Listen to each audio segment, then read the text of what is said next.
All right. Good to see you guys, or it's good for you to see me. So I think this is our last, this is my last lecture formally. We may do one more just question and answer, kind of a wrap up of this semester. We're doing the 12th century, papal power, some of the, quote, heretics, the Fourth Lateran Council, and the Fourth Crusade. So let's get started. I've put page numbers down for Ferguson. It'd be a good thing to read him. After Charlemagne and the fall of the Carolingian dynasty and the Saxon kings, because there were numerous kings in a row after Charlemagne that just weren't that great.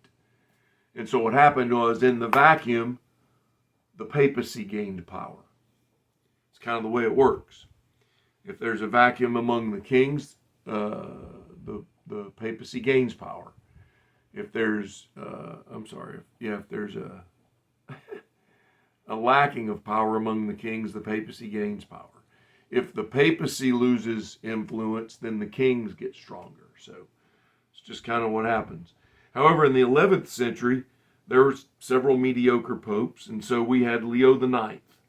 He proved to be a great pope. He traveled around through the various regions, meeting with the bishops, urging them for stronger disciplines.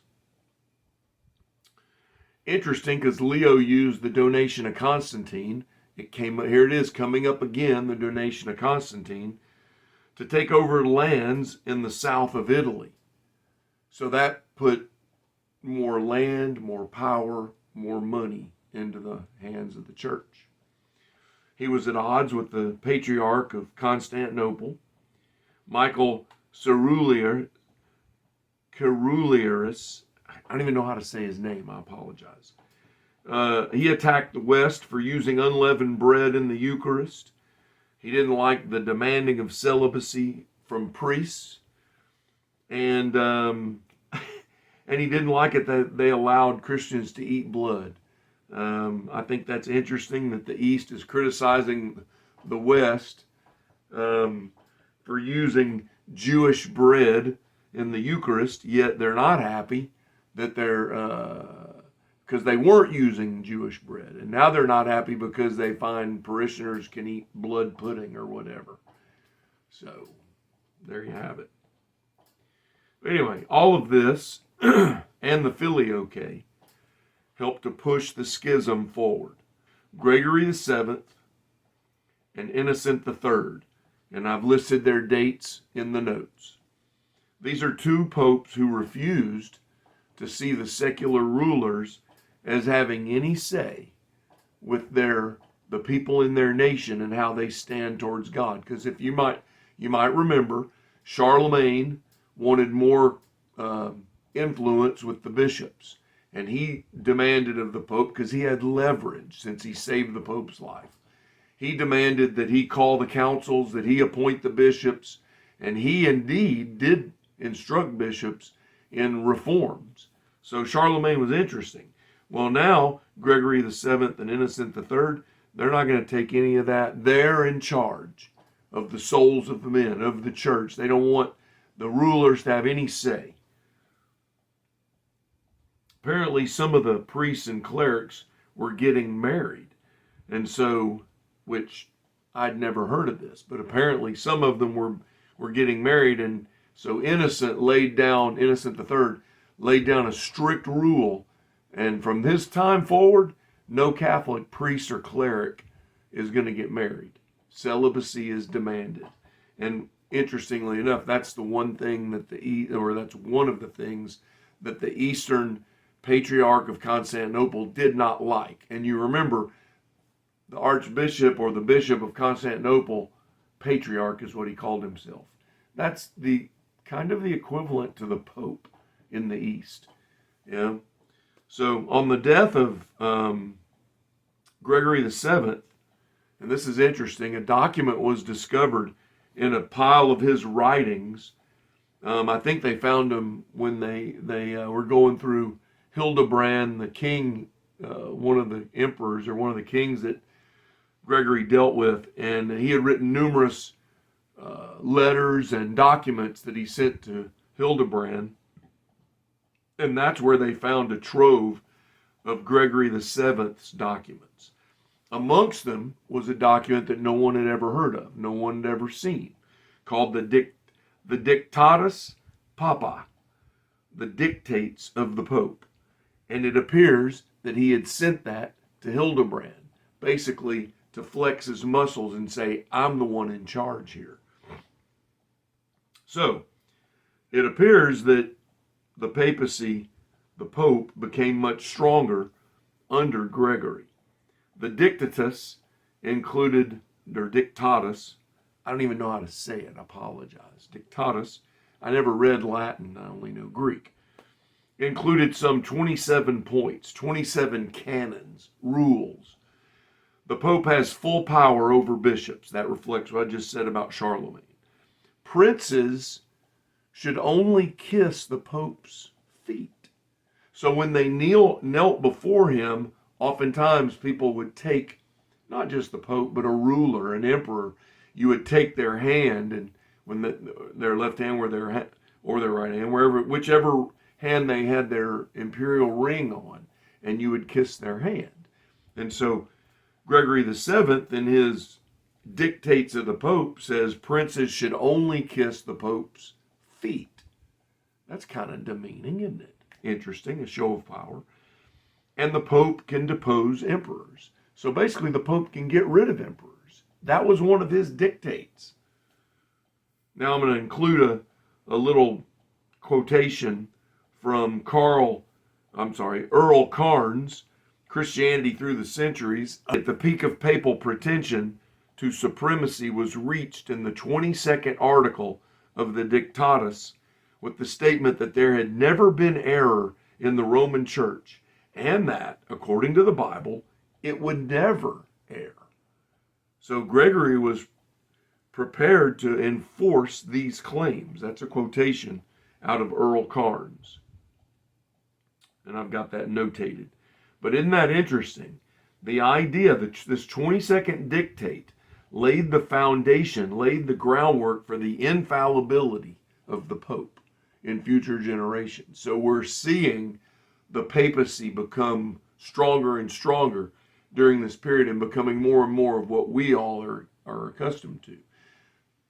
And these are things that you can share with someone when they ask you about the Pope and the Catholic Church, even Catholics. They think the Pope always had all this authority that he has today. And when you know little things like this, the 22nd dictate from Gregory VII's Dictatus, you can tell a Catholic that you're discussing this with. So it was obvious that prior to this, no one thought that the Pope wouldn't make any mistake. No one would suggest that the Catholic Church never was in error. So Pope Innocent III appears to have been the first pope who took these dictates. So maybe he knew the dictates, or maybe he learned them from Gregory VII, because we don't know the document other than the one that was found. So Pope Innocent III took these principles, though, that Gregory VII appears to have been pushing. And he's the first pope who calls himself the Vicar of Christ. No one had ever called the Pope that. And that's another thing you can tell. You know, when you're defending Protestantism, if you will, and you're showing why you don't agree with all the things the Catholics teach, this would be another one. That until the 12th century and Pope Innocent III, no one ever called the Pope the Vicar of Christ. The first usage of this name is found in Tertullian in the early 3rd century, but he was calling the Holy Spirit the Vicar of Christ. Now here's another quotation out of Cairns, page 207. The Pope, and this I believe he's using Innocent's own language in documents that Innocent has written. I didn't look it up. The Pope stood above man and below God. The state should be related to the church as the moon is to the sun. The moon shines by the reflected light of the sun. The state was to bask in the glory of the papacy.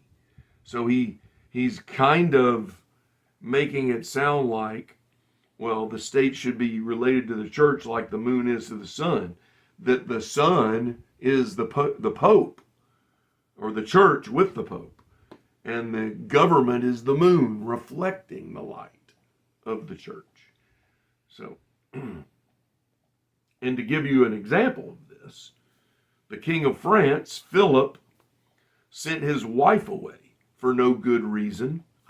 I don't even know what it was. I was reading about it and no one ever said why. Innocent wrote a decree against King Philip of France and closed all the churches in the whole place, all of France. He closed all the churches, told all the bishops and pastors, no more church for right now, because the king has erred significantly, and until he repents, there is no church. There was such an outrage against the king because people wanted to go to church that the Pope, that the king relented to the Pope, and he brought his true wife back. So that's a great example. That incident illustrates the power of the Pope during this period. Next, I want to talk about, depends on how you define it, reformers or heretics. The Cathari, or the Cathari, and the Waldensians. The Waldensians. In southern France, a reform developed, and this was in the last part of the 12th century, so the latter 1100s, in the 1180s, 1190s, in southern France, a reform movement developed that was based on lay people reading the biblical text in their own language.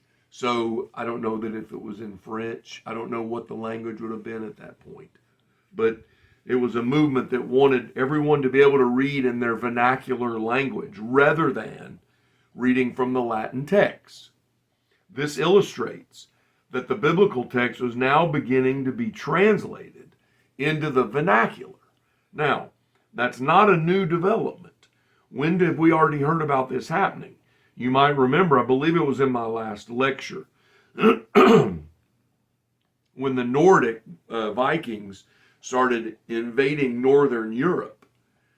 We had the Benedictine monks go on missions into northern Europe to preach the gospel to these migrants, the Vikings, the Nordic clan. And they translated the liturgy into their native languages.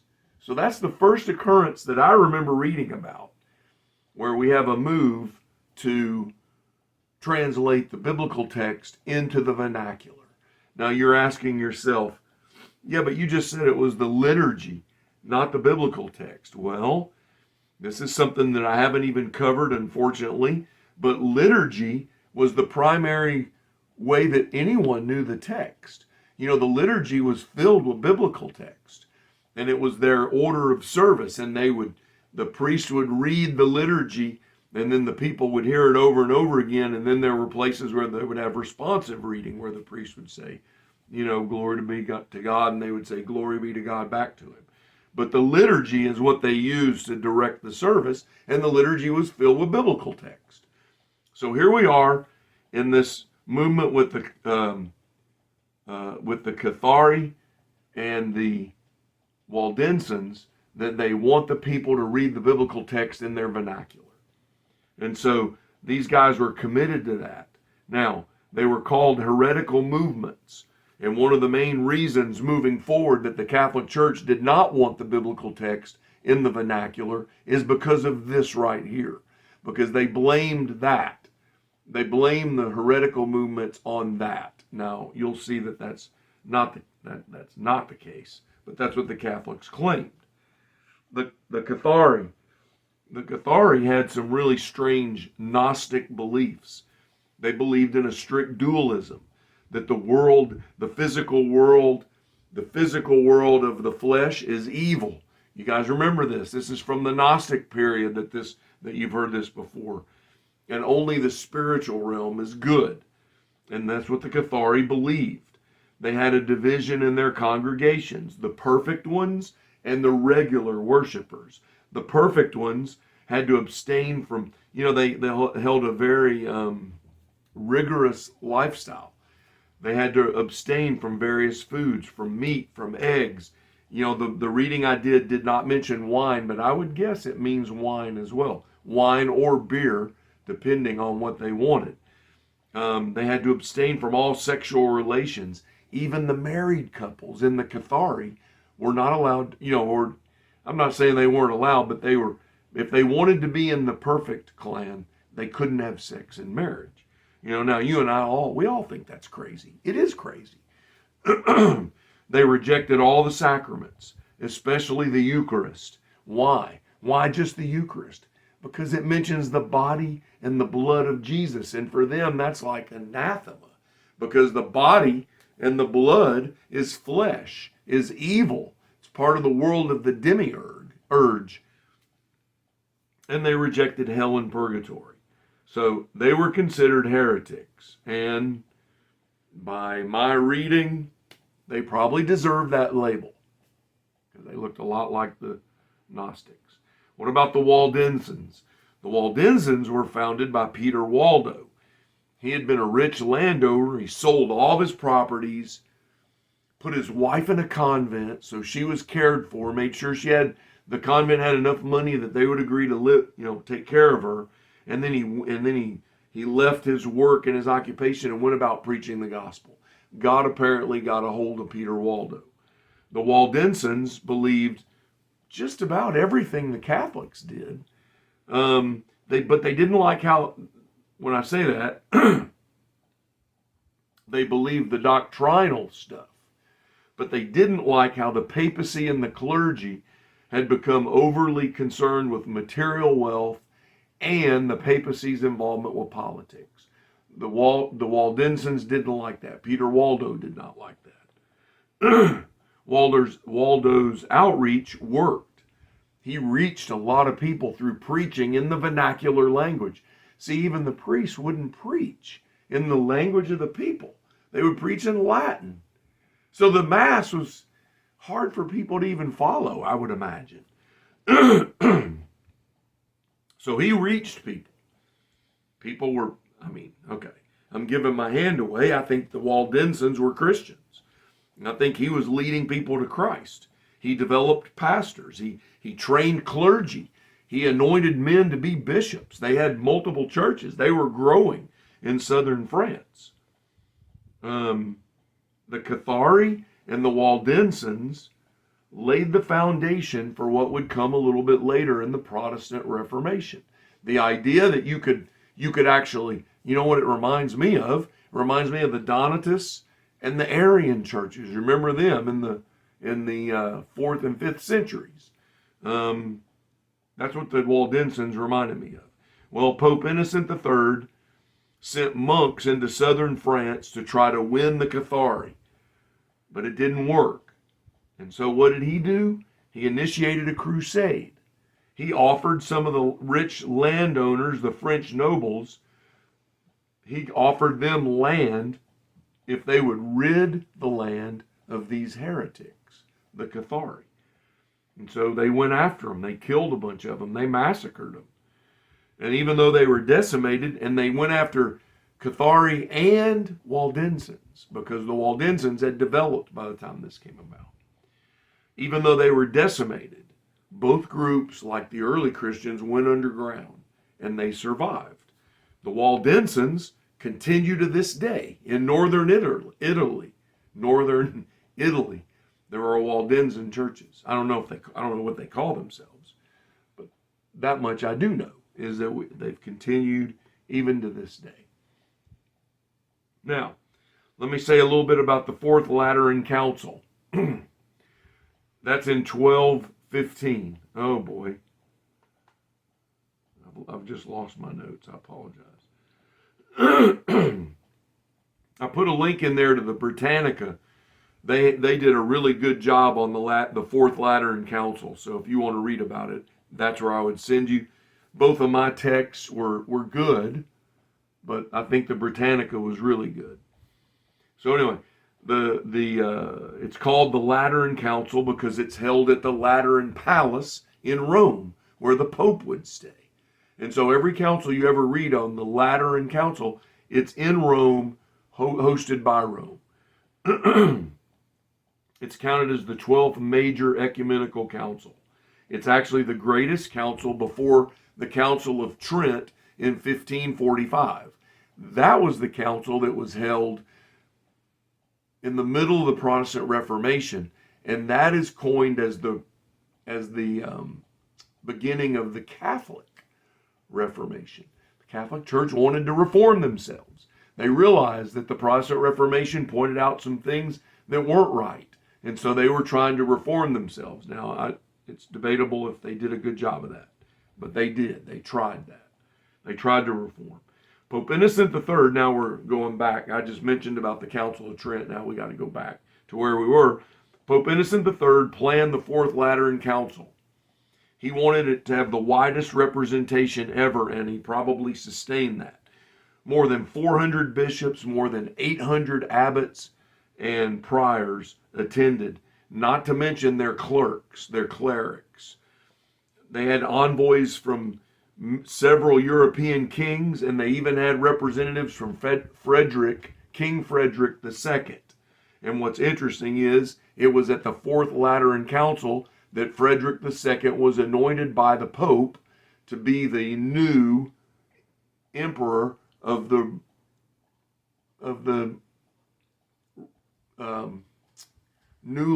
it's not newly formed, of the Western Roman Empire. You know, it's kind of like everything is seen through the lenses of Charlemagne and Constantine, and here we have Frederick, and he's like the next Charlemagne. Okay. Interestingly enough, Frederick had been named Constantine by his mother at birth. And I guess they renamed him Frederick because he was going to be the king. But a lot of people saw him as the next Constantine or the next Charlemagne. He was physically strong. He was intellectually very stout. He stood above all others intellectually. He was a mathematical genius. He was a polyglot. He spoke at least 6 languages. And so there you have it. What was the purpose? Let me give you some of the things that occurred at the Fourth Lateran Council that they agreed on. Number 1, reforms of the church. And you need to remember by this. The Catholic Church is always trying to bring reform, which is good. You know, like the monastic movements, they were introduced to bring reform to the church where they had seen that it was growing lax. Now, you know, we can judge whether they were successful or not. And so here we are and then you remember Charlemagne pushed the church for reform. Now we have the Fourth Lateran Council. Another thing the Lateran Council did, this Fourth Lateran Council, is Pope Innocent called for a crusade to recover the Holy Land. The council dealt with rules about the use of church property, tithes, and judicial procedures that dealt with that had something to do with church personnel. Now, let me make a comment here. He brought reforms to church property, which includes tithing. He's pushing again the idea that if the church owns the land and they're allowing you to farm the land and make a living on the land and live on the land, that we need tithes or taxes, because that's money into the coffers of the church. And so he laid foundations and laid some rules down at the Fourth Lateran Council for that. You know, they pushed Jews to wear particular distinctive clothing because they felt like they were taking advantage of people when they lent them money. The Jews always got blamed for stuff in the Middle Ages. And then they demanded that all Catholics were obligated to attend Easter Mass and to make an annual confession and to receive the Eucharist during Lent season.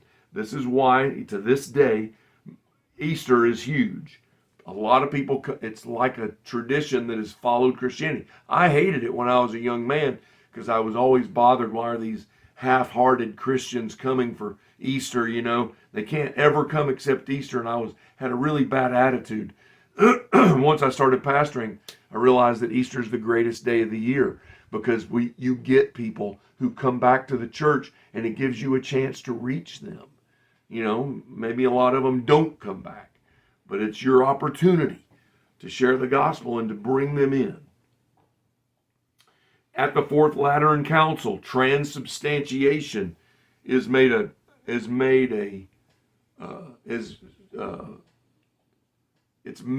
official doctrine of the church. Transubstantiation. Remember, we learned about that in our last lecture with Radbertus in 831, that he gave the first clear presentation of transubstantiation, and there was a controversy over it. Well, here we have at the Fourth Lateran Council, it's made a doctrine. The earlier writers spoke of the body and blood of Jesus, but they were referring to things symbolically. I put some page numbers here for you guys from Ferguson. Ferguson correctly points out that Radbertus, a lot of his contemporaries disagreed with him. And that's another point for Catholics who you're discussing with. Transubstantiation was not a doctrine until at least 831, Radbertus brought it up and they debated it. But it doesn't become an official doctrine until 1215 at the Fourth Lateran Council. All right. Well, it makes the power of the priest stronger now, because now in order to feel or in order to experience the real presence of God, a Christian has to come and take the Eucharist.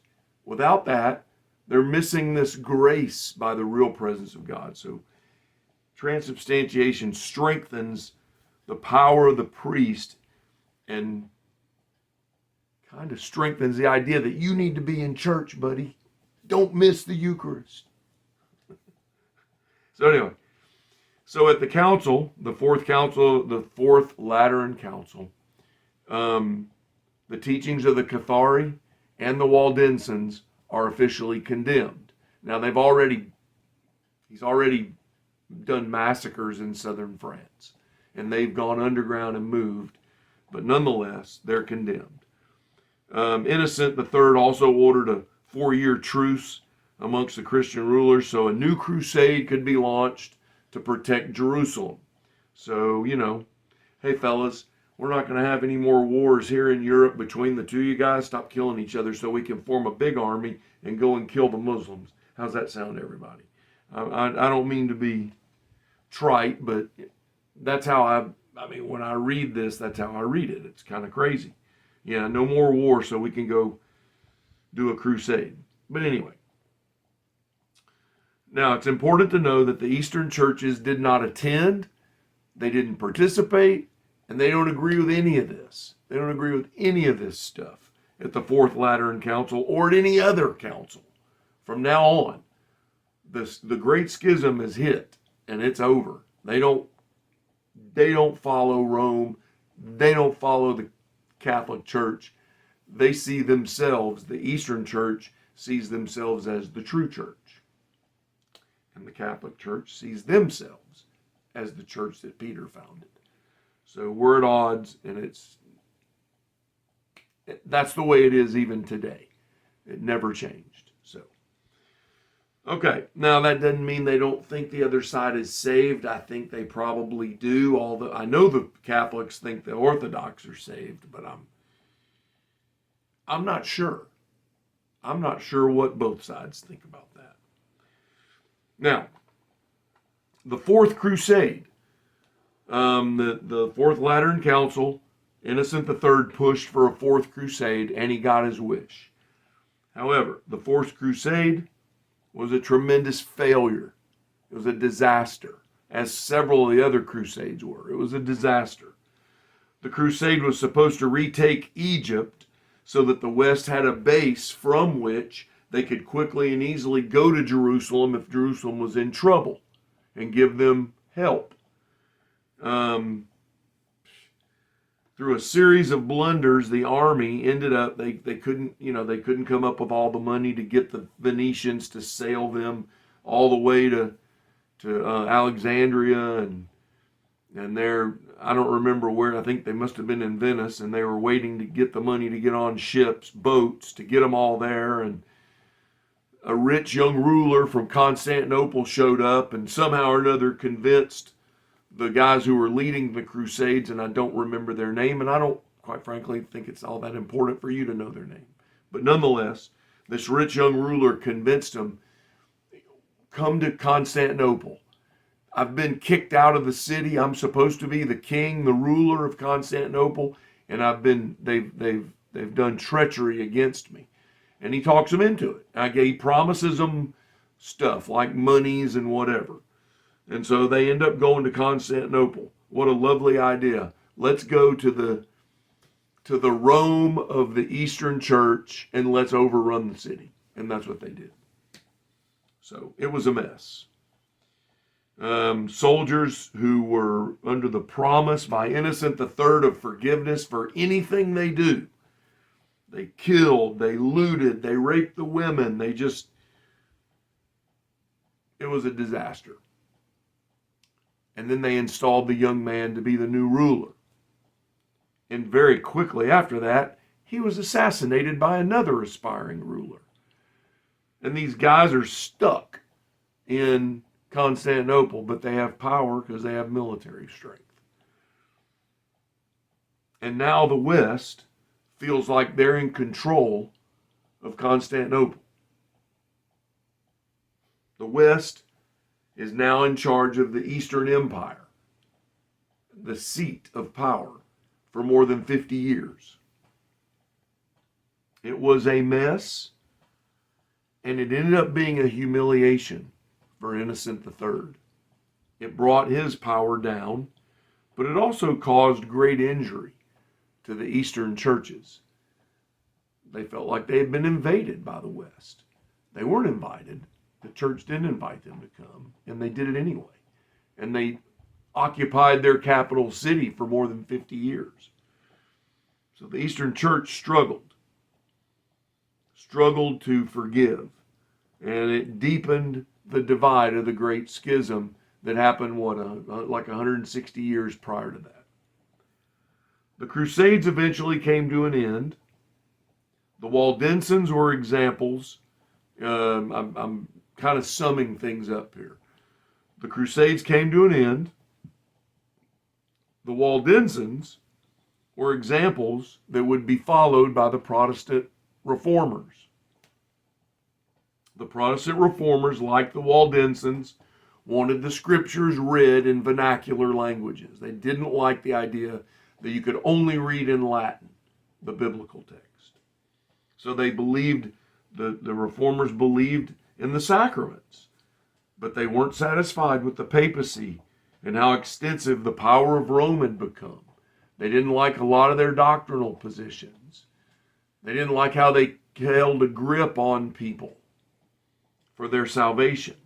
They didn't like how they sold indulgences.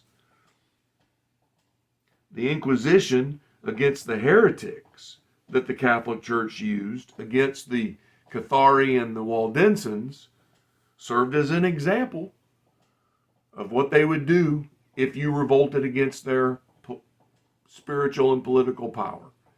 So the Protestant reformers knew what Rome was capable of. And indeed, it happened. Christianity sure has come a long way from when we started our class, from what the church looked like in the 2nd and 3rd centuries. I want to make some closing comments on church history. These are comments that I think are important for every one of you because you've sat in this class and learned a decent amount about the early church and about the church in the Middle Ages and up to this 12th century point. The church is always changing. And this is for you for the rest of your life as you hear about church history, as you read more, and some of you will want to learn more. Keep these things in mind. The church is always changing, always taking on culture, yet also trying to influence culture. Both things happen. the church assumes some of the culture and then tries to direct culture. We cannot pick and choose which parts of Christian history we're going to agree with or that we're going to choose to be our history. It's all of our history. It is our history as Christians. You can't pick and choose. You can't pick which parts you're going to discuss just so you can criticize it, because it's part of your heritage. It's kind of like having a criminal in your family history. I mean, some of you may. It's like having crazy people in your family history. I have some of those. I probably have criminals. We probably all do. It's part of your family history, whether you like it or not, whether you agree with it or not. It's part of your family history, and you cannot ignore it. You don't have to embrace every last part, but you can't ignore it. So, the Catholic Church tried to make reforms, but couldn't accept it when groups formed their own ranks and refused to embrace all of Catholic teaching. They wouldn't allow that. So, for example, the church opposed the advancement of science, even though there were some great intellects during the Renaissance who were Christians, who brought these scientific discoveries forward, and they were true believers. They were rejected. The church dug its heels in, refused to change. Martin Luther was not just a priest. He was also a scholar. He taught at the university in Wittenberg. He engaged in debate with other faculty members, and nobody had a problem with it. He was making all the things that he posted on the door of the church, he was saying at the university, in front of other scholars, in front of other Catholics, and he was arguing his points. And although a lot of them didn't agree with everything he was saying, nobody cared. However, when he took the list of 95 things that he disagrees with and he nails them to the church door, that was a problem for Rome. Because now everybody sees it. It's one thing to discuss the weaknesses in the church in the university setting. It's another to post it, to nail it to the church door so everyone can see it. It was like rebellion in the eyes of the church. In his wake, in Luther's wake, other young men followed his example of open, public opposition. And the church used violence against them, just as they did Martin Luther. They didn't burn Martin Luther at the stake, but reformers after him were indeed executed, burned at the stake. Torture and execution. The church treated their fellow brothers and sisters just like the pagan Roman Empire had done to Christians in the 1st, 2nd, 3rd, and the beginning of the 4th centuries. It's a sad thing to me when I study church history to read how the church did this, especially in light of knowing the history of the Roman Empire. They're doing the same thing. However, Protestants had their own sins. Martin Luther urged and supported the government to crack down on the peasants' revolt, believing that the church and the government had the right to punish those actions. And look, that's something I might even agree with. But it's the idea that we seem to think it's okay just to kill people. It's one thing to enforce the law. It's another thing to just brutally murder people. And that's what happens. That's what happened in the Peasants' Revolt. There are always unintended consequences. 20 years later, John Calvin led an uprising against the governing authorities and the Roman Church in Geneva. And they were able to take control of the city and to make their own Protestant rules, their own laws. And the new law enabled violators to be excommunicated or worse.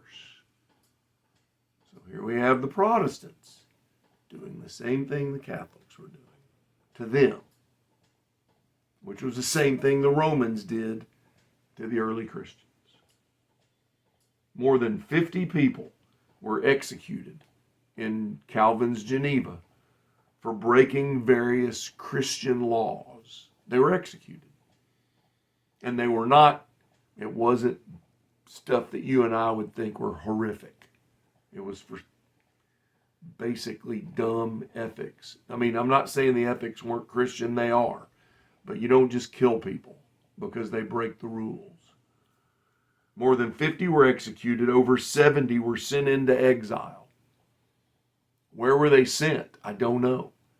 But it was just be gone, strip you of all your belongings and kick you out of town and make you go on the road and survive in the cold. I don't know. A theologian came to Geneva, Michael Servetus. He wanted to debate John Calvin on the nature of the Trinity, something that the early church had done. You guys remember we talked about that. There were debates about homoousios and hypostasis. Nobody killed each other. Yet John Calvin had Michael Servetus executed because he dared to disagree with Calvin's theology and authority. In England, the protesters pushed against the government's alignment with the Roman Catholic Church, and hundreds of them in the English Reformation were executed. Eventually, it became the Church of England, which is kind of different from the Catholic Church, but it's still government still had a lot of government control, and that's what they were protesting against. And we can all see it clearly now. Church and state do not need to mix. You don't want the church having the ability to execute people. It's dangerous. Christians have messed up, and that's what I'm trying to show you. It's not just Catholics. Protestants did it too. In St. Andrews,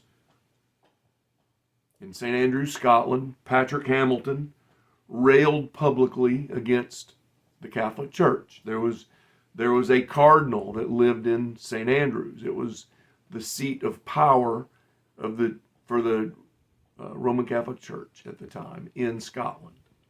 And he railed openly against the cardinal and against the church. Hamilton had been to Germany and was thoroughly committed to the gospel that he heard from Martin Luther and John Calvin. I'm not saying he heard them directly from those men, but he probably heard it from those men. But he agreed with what they were doing and what they were saying. In 1528, and if you look in my notes, I have photographics just because I wanted to share them with you. In 1528, at 24 years old, Patrick Hamilton was burned at the stake in front of St. Salvator's chapel. His initials were put in brick in the street, the spot where he was burned at the stake. I searched and searched on my archives to find my personal photos, which are not a whole lot different from what I shared, but, I have been to those spots, and it's a moving thing to think that a 24-year-old, some of you guys aren't even that old yet, but some of you are, 24 years old, burned at the stake because he didn't agree with the Catholic Church. Around 8 to 10 years later, George Wishart, another young Scottish man, had ventured to Europe to learn the Protestant gospel. He returned to St. Andrews and began to preach in the street near the bedroom window of Cardinal Beaton in the royal castle. Beaton had Wishart arrested, tied to a stake right where he had been preaching, and burned. Lit him on fire and burned him to death. As Wishart was dying, he prophesied that Cardinal Beaton would die right where he was standing when he was mocking Wishart. He said, God will have your soul right where you stand. In the very window where he was standing. Around 3 nights later, 6 to 8 followers of Wishart gained entrance into the castle by stealth. They killed several people, but they were going after Cardinal Beaton. They stabbed him multiple times. And then as he's dying, they hung his bed sheet around his neck and hung him in the window, the very window that he stood in to mock George Wishart. He was kind of thrown out that window to die. George Wishart's initials are laid in the street on the spot where he died in 1546. Another place where I've stood and took it all in. John Knox, perhaps one of the most famous Scottish reformers, was one of George Wishart's bodyguards. It's believed that John Knox had something to do with the attack, the entrance into the castle, and the death of Cardinal Beaton. That Knox was all behind it and wanted it to happen. Catholics and Protestants alike were killed in St. Andrews during this period.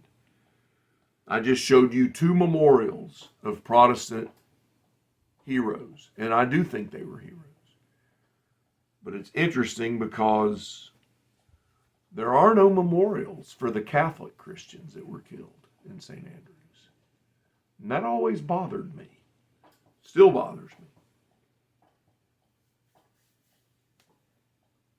No memorials for the Catholic Christians who died in the Scottish Reformation. My wife is a direct descendant of John Knox. That's something that we tell people with pride. But John Knox did some things that I don't agree with either. So as you study church history, keep in mind that the history of your fellow Christians is a messy business. I told you guys that from the start. It's messy. The New Testament canon did not come together without struggle. It's messy. It's not tight. We didn't find it under a rock. And that's the way it is when we read about our fellow brothers and sisters in Christ. They did things, they believed things that we might judge, but we need to resist that urge. Learning about our history is messy business. And you've heard a lot of this goofy stuff that we've struggled with. If you read the New Testament, you find Christians who belong to the party of the Pharisees in Acts chapter 15. And they're against the Apostle the Apostle Paul and what he's doing.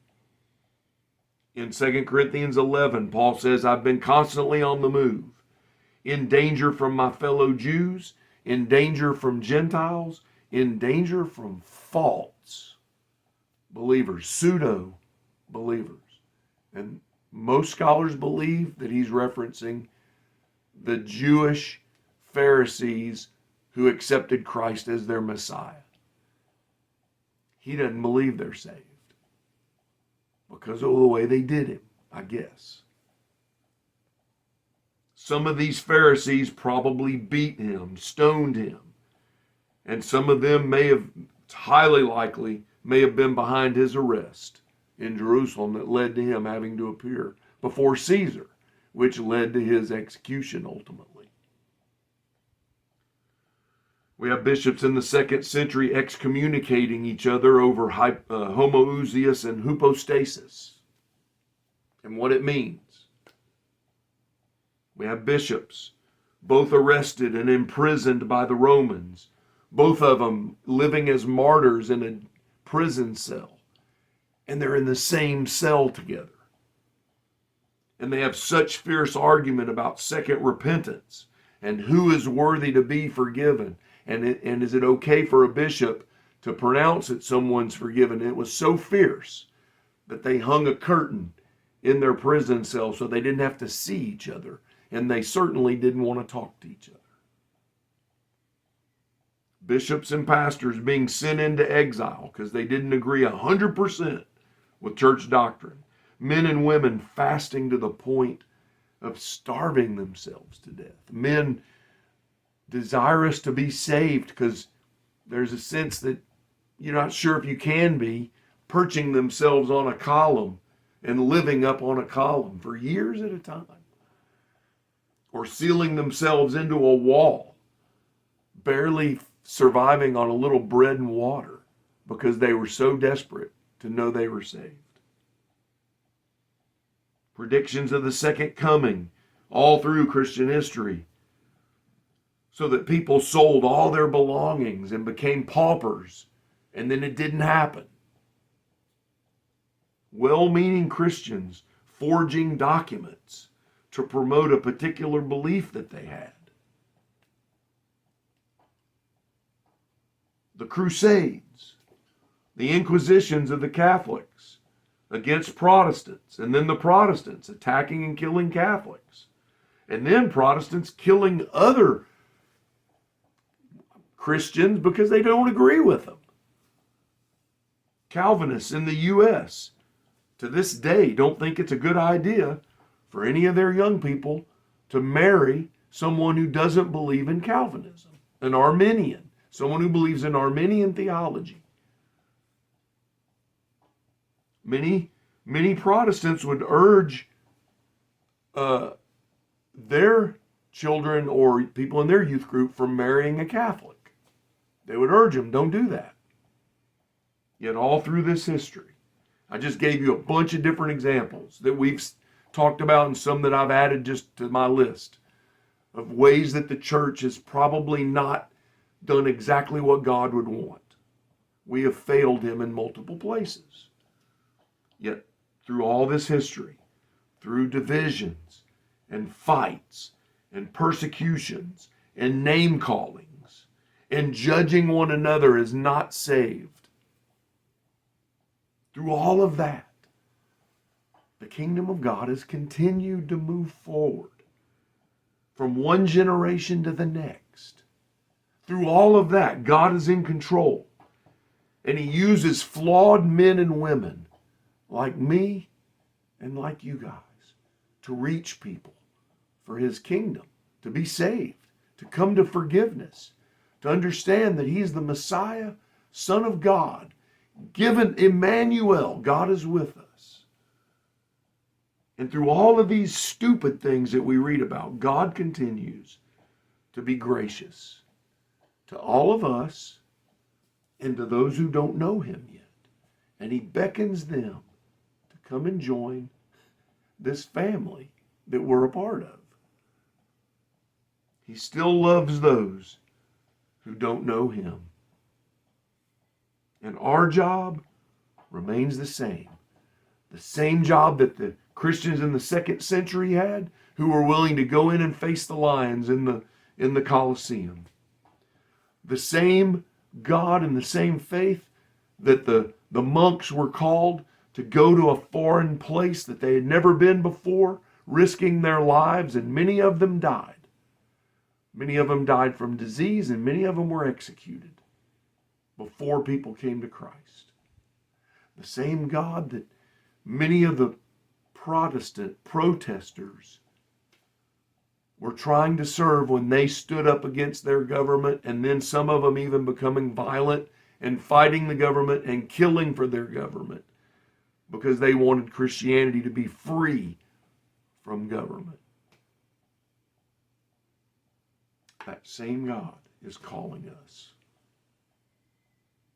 asking us to love those who don't know him yet, and asking us to offer ourselves as his servants to do the work, the messy work. You're not going to do it perfectly, neither have I. Nobody does. You're going to struggle. You're going to have little issues of sin in your life. I mean, but we are to keep moving the kingdom of God into this world. I love teaching church history. I love church history.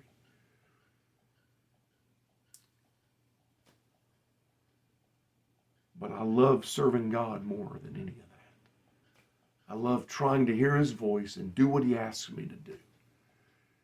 And that's what you're being called to do. But as you read church history for the rest of your life, try not to judge. We don't know who's saved. We don't know if they were saved or not. But it's best to leave that unsaid and to leave it without you giving your verdict than to call someone lost when indeed maybe they were a son or a daughter of God. I would hate someone to tell one of my daughters that they weren't my daughter. That would be very hurtful for me. And I believe that's hurtful to the heart of God, the God that we serve. I'll see you guys in a little bit for the presentations we're going to have from two of your fellow students, and then we'll have open discussion in the third hour. How's that? Or actually, no, you're going to have two sets in the second hour, right? 30 minutes and then 30 minutes. And I'll be with you recording that. I'll see you in a bit.